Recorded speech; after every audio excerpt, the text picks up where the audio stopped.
جلال انصر سے ملاقات کے بعد وہ اپنے احساسات کو کوئی نام دینے میں ناکام ہو رہا تھا۔ کیا اسے اپنے پچھتاوے سے آزاد ہو جانا چاہیے؟ کیونکہ جلال نے یہ کہا تھا کہ سالار بیچ میں نہ آتا تو بھی وہ امامہ سے شادی نہیں کرتا، اور جلال انصر سے بات کرنے کے بعد اسے یہ اندازہ ہو گیا تھا کہ امامہ کے لیے ان کے احساسات میں کوئی گہرائی نہیں تھی، مگر یہ شاید اس لیے بہت سے نئے سوالات پیدا کر رہا تھا۔ وہ جلال سے آج ملا تھا۔ 1.5 سال پہلے اس نے جلال کے ساتھ اس طرح بات کی ہوتی تو شاید اس پر ہونے والا اثر مختلف ہوتا۔ تب امامہ کے لیے اس کے احساسات کا پیمانہ مختلف ہوتا، اور شاید 1.5 سال پہلے وہ امامہ کے بارے میں اس بے حسی کا مظاہرہ نہ کرتا جس کا مظاہرہ اس نے آج کیا تھا۔ وہ ایک ذہنی رو میں اپنے کندھوں سے بوجھ ہٹا ہوا محسوس کرتا، اور اگلی ذہنی رو اسے پھر الجھن کا شکار کر دیتی۔ MBA کا دوسرا سال بہت پرسکون گزرا تھا۔ پڑھائی کے علاوہ اس کی زندگی میں اور کوئی سرگرمی نہیں رہی تھی۔ وہ اپنا سارا ٹائم لائبریری میں گزار دیتا۔ ویکنڈ پر اس کی واحد سرگرمی اسلامک سینٹر جانا تھا، جہاں وہ ایک عرب سے قرآن پاک تلاوت کرنا سیکھا کرتا تھا۔ پھر وہ قرآن پاک کے ان اسباق کو دہرایا کرتا۔ پھر اسی عرب سے اس نے عربی زبان سیکھنا شروع کر دی۔ خالد عبد الرحمن نامی وہ عرب بنیادی طور پر ایک میڈیکل ٹیکنیشین تھا اور ایک ہاسپٹل سے وابستہ تھا۔ وہ ویکنڈ پر وہاں آ کر عربی زبان اور قرآن پاک کی کلاسز لیا کرتا تھا۔ وہ اس کام کا کوئی معاوضہ نہیں لیا کرتا تھا، بلکہ اسلامک سینٹر کی لائبریری میں موجود کتابوں کی ایک بڑی تعداد بھی اس کے دوستوں اور رشتہ داروں کی طرف سے عطیہ کی گئی تھی۔ قرآن پاک کی ہی کلاسز کے دوران ایک دن اس نے سالار سے کہا، تم قرآن پاک حفظ کیوں نہیں کر لیتے؟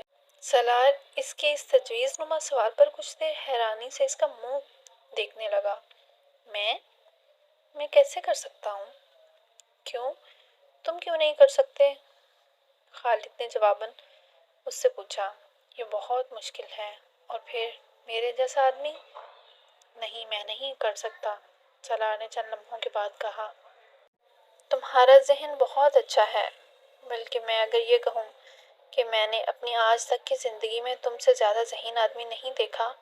جتنی تیز رفتاری سے تم نے اتنے مختصر عرصہ میں اتنی چھوٹی بڑی صورتیں یاد کی ہیں اور کوئی نہیں کر سکا، اور جتنی تیز رفتاری سے تم عربی سیکھ رہے ہو، میں اس پر بھی حیران ہوں۔ جب ذہن اس قدر زرخیز ہو اور دنیا کی ہر چیز سیکھ لینے اور یاد رکھنے کی خواہش ہو تو قرآن پاک کیوں نہیں؟ تمہارے ذہن پر اللہ تعالیٰ کا بھی حق ہے، خالد نے کہا۔ آپ میری بات نہیں سمجھے۔ مجھے سیکھنے پر کوئی اعتراض نہیں، مگر یہ بہت مشکل ہے۔ میں اس عمر میں یہ نہیں سیکھ سکتا، سالار نے وضاحت کی، جبکہ میرا خیال ہے کہ تمہیں قرآن پاک حفظ کرنے میں بہت آسانی ہوگی۔ تم ایک بار اسے حفظ کرنا شروع کرو۔ میں کسی اور کے بارے میں تو یہ دعویٰ نہ کرتا، مگر تمہارے بارے میں دعوے سے یہ کہہ سکتا ہوں کہ تم نہ صرف بہت آسانی سے اسے حفظ کر لو گے، بلکہ بہت عرصے میں۔ سالار نے اس دن اس موضوع کے بارے میں مزید کوئی بات نہیں کی، مگر اس رات اپنے اپارٹمنٹ پر واپس آنے کے بعد وہ خالد عبد الرحمن کی باتوں کے بارے میں ہی سوچتا رہا۔ اس کا خیال تھا کہ خالد عبد الرحمن دوبارہ اس کے بارے میں اس سے بات نہیں کرے گا، مگر اگلے ہفتے خالد عبد الرحمن نے ایک بار پھر اس سے یہی سوال کیا۔ سالار بہت دیر چپ چاپ اسے دیکھتا رہا، پھر اس نے مدھم آواز میں خالد سے کہا، مجھے خوف آتا ہے۔ کس چیز سے؟ قرآن پاک حفظ کرنے سے، خالد نے قدرے حیرانی سے پوچھا۔ سالار نے اس بات میں سر ہلا دیا۔ کیوں؟ وہ بہت دیر خاموش رہا، پھر کارپیٹ پر اپنی انگلی سے لکیریں کھینچتے اور انہیں دیکھتے ہوئے اس نے خالد سے کہا، میں بہت گناہ کر چکا ہوں، اتنے گناہ کہ مجھے انہیں گننا بھی مشکل ہو جائے گا، صغیرہ و کبیرہ، ہر گناہ جو انسان سوچ سکتا ہے یا کر سکتا ہے۔ میں اس کتاب کو اپنے سینے یا ذہن میں محفوظ کرنے کا سوچ بھی نہیں سکتا۔ میرا سینہ اور ذہن پاک تو نہیں ہے۔ میرے جیسے لوگ اسے حفظ کرنے کے لائق نہیں ہوتے۔ میں تو ایسا سوچ بھی نہیں سکتا۔ اس کی آواز بھرا گئی۔ خالد کچھ دیر خاموش رہا، پھر اس نے کہا، ابھی بھی گناہ کرتے ہو؟ سالار نے نفی میں سر ہلا دیا۔ تو پھر کس چیز کا خوف ہے تم کو؟ اگر قرآن پاک کی تلاوت کر سکتے ہو اپنے ان سارے گناہوں کے باوجود تو پھر اسے حفظ بھی کر سکتے ہو، اور پھر تم نے گناہ کیے مگر تم اب گناہ نہیں کرتے، یہ کافی ہے۔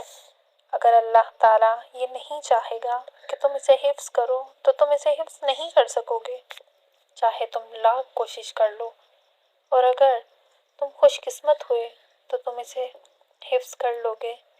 خالد نے چٹکی بجاتے ہوئے جیسے یہ مسئلہ حل کر دیا۔ سالار اس رات جاگتا رہا۔ آدھی رات کے بعد اس نے پہلا پارہ کھول کر کانپتے ہوئے ہاتھوں اور زبان کے ساتھ حفظ کرنا شروع کیا۔ اسے حفظ کرتے ہوئے اسے احساس ہونے لگا کہ خالد عبد الرحمن ٹھیک کہتا تھا۔ اسے قرآن پاک کا بہت سا حصہ پہلے ہی یاد تھا۔ خوف کی وہ کیفیت جو اس نے قرآن پاک حفظ کرنا شروع کرتے ہوئے محسوس کی تھی وہ زیادہ دیر نہیں رہی تھی۔ اس کے دل کو کہیں استقامت مل رہی تھی۔ کہاں سے؟ کوئی اس کی زبان کی لڑکھڑاہٹ دور کر رہا تھا۔ کون؟ کوئی اس کے ہاتھوں کی کپکپاہٹ ختم کر رہا تھا۔ کیوں؟ فجر کی نماز سے کچھ دیر پہلے وہ اس وقت بے تحاشا رویا جب اس نے پچھلے 5 گھنٹے میں یاد کیے ہوئے سبق کو پہلی بار مکمل طور پر دہرایا۔ وہ کہیں نہیں اٹکا تھا، وہ کچھ نہیں بھولا تھا، زیر زبر کی کوئی غلطی نہیں۔ آخری چند جملوں پر اس کی زبان پہلی بار کپکپانے لگی تھی۔ آخری چند جملے ادا کرتے ہوئے اسے بڑی دقت ہوئی تھی کیونکہ وہ اس وقت آنسوؤں سے رو رہا تھا۔ اگر اللہ یہ چاہے گا اور تم خوش قسمت ہوگے تو تم قرآن پاک حفظ کر لو گے، ورنہ کچھ بھی کر لو نہیں کر پاؤ گے۔ اسے خالد عبد الرحمن کی بات یاد آ رہی تھی۔ فجر کی نماز ادا کرنے کے بعد اس نے کیسٹ پر اپنی زندگی کے اس پہلے سبق کو ریکارڈ کیا تھا۔ ایک بار پھر اسے کسی دقت کا سامنا نہیں کرنا پڑا تھا۔ اس کی آواز میں پہلے سے زیادہ روانی اور لہجے میں پہلے سے زیادہ فصاحت تھی۔ اس کی زندگی میں ایک نئی چیز شامل ہو گئی تھی۔ اس پر ایک اور احسان کر دیا گیا تھا، مگر اس کا ڈپریشن ختم نہیں ہوا تھا۔ وہ رات کو سلیپنگ پلز کے بغیر نیند کا تصور بھی نہیں کر سکتا تھا۔ سلیپنگ پلز لینے کے باوجود وہ کبھی اپنے کمرے کی لائٹس آف نہیں کر سکا تھا۔ وہ تاریکی سے خوف کھاتا تھا۔ یہ پھر خالد عبد الرحمن ہی تھا جس نے ایک دن اس سے کہا تھا۔ وہ اسے قرآن پاک کا سبق زبانی سنا رہا تھا اور اسے احساس ہو رہا تھا کہ خالد عبد الرحمن مسلسل اس کے چہرے پر نظریں جمائے ہوئے تھا۔ جب اس نے اپنا سب ختم کیا اور پانی کا گلاس اٹھا کر اپنے ہونٹوں سے لگایا تو اس نے خالد کو کہتے سنا، میں نے کل رات تمہیں خواب میں حج کرتے دیکھا ہے۔ سالار منہ میں لیے جانے والا پانی حلق سے اتار نہیں سکا۔ گلاس نیچے رکھتے ہوئے خالد کو دیکھنے لگا۔ اس سال تمہارا MBA ہو جائے گا، اگلے سال تم حج کر لو۔ خالد کا لہجہ بہت رسمی تھا۔ سالار نے منہ میں موجود پانی غیر محسوس انداز میں حلق سے نیچے اتار لیا۔ وہ اس دن اس سے کوئی سوال جواب نہیں کر سکا تھا۔ اس کے پاس کوئی سوال تھا ہی نہیں۔ MBA کے فائنل سیمسٹر سے 2 ہفتے پہلے اس نے قرآن پاک پہلی بار حفظ کر لیا تھا۔ فائنل سیمسٹر کے 4 ہفتے کے بعد 23.5 سال کی عمر میں اس نے اپنی زندگی کا پہلا حج کیا تھا۔ وہاں جاتے ہوئے، وہاں سے آتے ہوئے اس کے دل و دماغ میں کچھ بھی نہیں تھا۔ کوئی تکبر، کوئی تفخر، کوئی رشک، کچھ بھی نہیں۔ اس کے ساتھ پاکستانی کیمپ میں ساتھ جانے والے شاید وہ لوگ ہوں گے جو خوش قسمت ہوں گے، انہیں ان کی نیکیوں کے عوض وہاں بلایا گیا تھا۔ وہ قرآن پاک حفظ نہ کر رہا ہوتا تو حج کرنے کا سوچتا بھی نہیں۔ جو شخص حرم شریف سے دور اللہ کا سامنا کرنے کی ہمت نہ رکھتا ہو، اس سے یہ توقع رکھنا کہ وہ کعبہ کے سامنے پہنچ کر اللہ کا سامنا کر لے گا، وہ ہر جگہ جانے کو تیار ہو جاتا مگر خانہ کعبہ جانے کی جرات نہیں کر سکتا تھا۔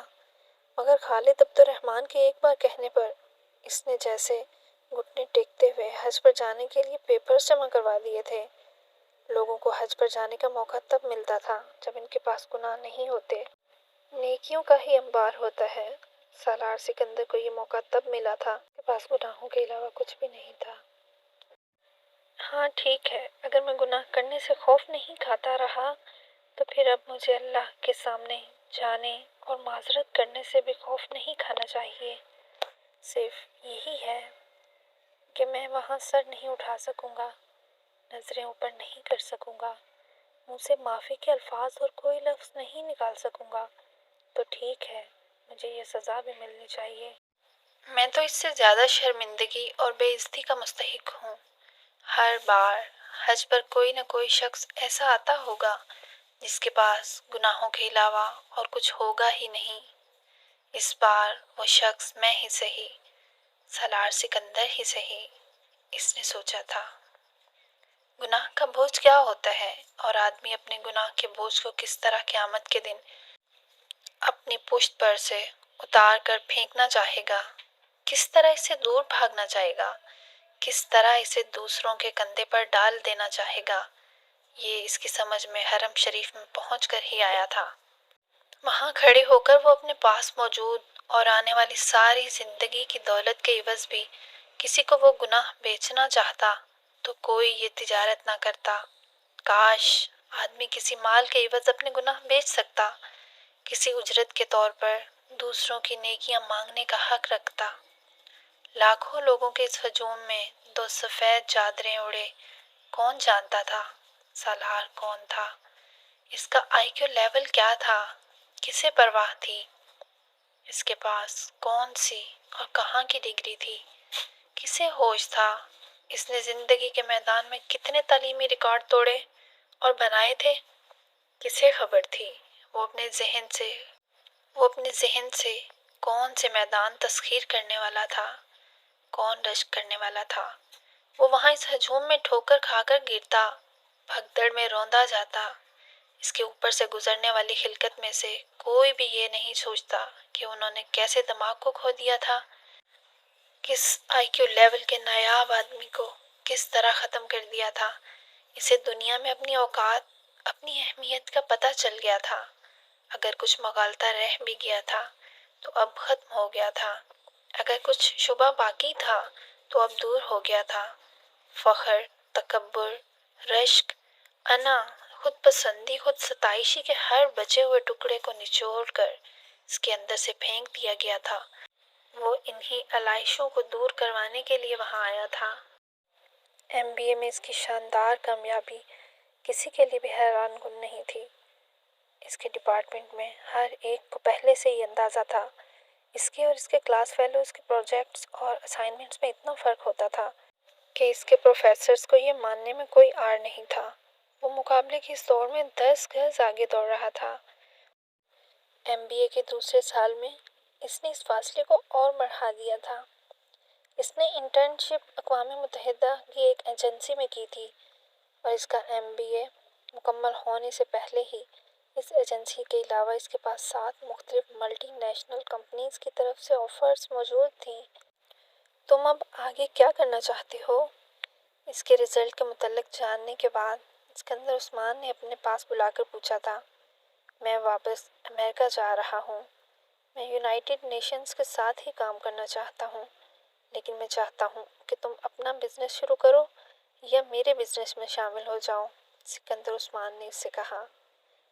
پاپا، میں بزنس نہیں کر سکتا، بزنس والا ٹیمپرامنٹ نہیں ہے میرا۔ میں جاب کرنا چاہتا ہوں اور میں پاکستان میں بھی رہنا نہیں چاہتا۔ سکندر عثمان حیران ہوئے۔ تم نے پہلے کبھی ذکر نہیں کیا کہ تم پاکستان میں رہنا نہیں چاہتے؟ تم مستقل طور پر امریکہ میں سیٹل ہونا چاہتے ہو؟ پہلے میں نے امریکہ میں سیٹل ہونے کے بارے میں نہیں سوچا تھا، لیکن اب میں وہیں رہنا چاہتا ہوں۔ کیوں؟ وہ ان سے یہ کہنا نہیں چاہتا تھا کہ پاکستان میں اس کا ڈپریشن بڑھ جاتا ہے۔